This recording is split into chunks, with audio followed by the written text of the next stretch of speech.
Receiving a massive commercial offer for a property you've spent years building brings a specific kind of pressure.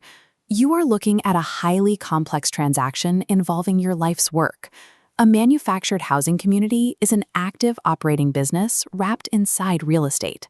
It contains a web of complex physical infrastructure, regulatory requirements, and ongoing tenant relationships. Selling a home relies on basic inspections and quick closings.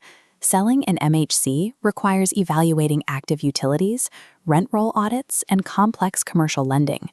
Serious buyers can't just look at the dirt. They must rigorously audit the business machinery running on top. Top-tier buyers fund these acquisitions using institutional capital. Major commercial lenders absolutely require third-party, verified proof of financial and operational performance before they will deploy millions of dollars. Because the physical and financial components of your property are complex, the legal process required to extract top dollar must be highly structured. When the purchase and sale agreement arrives, one specific section immediately causes anxiety. It outlines a strict 30-day due diligence window. During this specific time frame, the buyer conducts their evaluations, and their earnest money deposit remains fully refundable.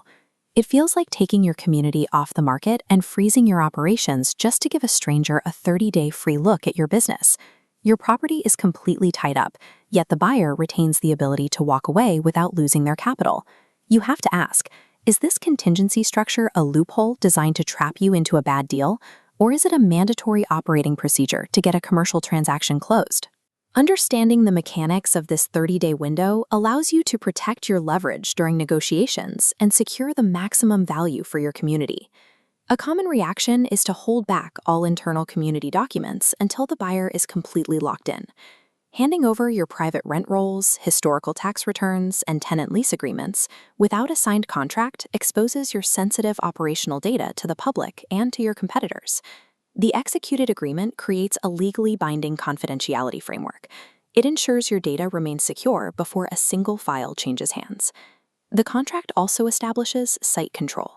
Site control is the temporary legal authority granted to a buyer to enter and evaluate a property they do not yet own.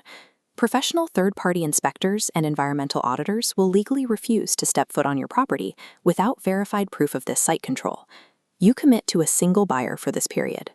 In return, your daily business operations are protected from outside market scrutiny while the evaluation happens. The agreement must be signed first because it acts as the mandatory legal shield required to protect your private operations. This timeline illustrates the standard due diligence period. Starting on day 1, the agreement is signed, the earnest money is deposited in escrow, and the investigation begins. During this green phase, the buyer's earnest money is completely refundable. The evaluation immediately splits into 3 tracks. First is the financial audit, where the buyer verifies your historical income statements and reviews your accounts receivable. Next is the utility and environmental review. Inspectors assess your active infrastructure and confirm the property complies with environmental regulations. Finally, lender underwriting. Commercial banks flatly refuse to lend capital against unverified seller projections, requiring independent proof from the first 2 tracks. All 3 tracks hit a strict choke point at day 30. This vertical line marks the exact moment the contingency period officially expires. You enter the hard contract phase. The buyer's earnest money instantly becomes non-refundable, and all tracks merge into a single path toward closing. These first few weeks put a heavy administrative burden on you. You must supply utility bills, operating permits, and tenant leases to feed the audit. Delivering this data quickly and transparently prevents devastating late-stage surprises that can easily collapse a deal right before the closing date. The moment the clock ticks past this deadline, the balance of power shifts. The buyer completely loses their leverage to negotiate the price down based on diligence findings.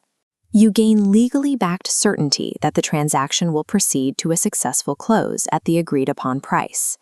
These 30 days give buyers the exact time frame required to scientifically prove to a bank that the asset is safe to finance.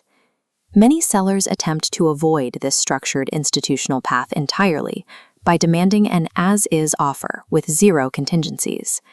Demanding a non-refundable deposit from day 1 immediately eliminates all buyers who rely on top-tier commercial lenders. The only buyers remaining for as-is deals are lower-tier, cash-only buyers.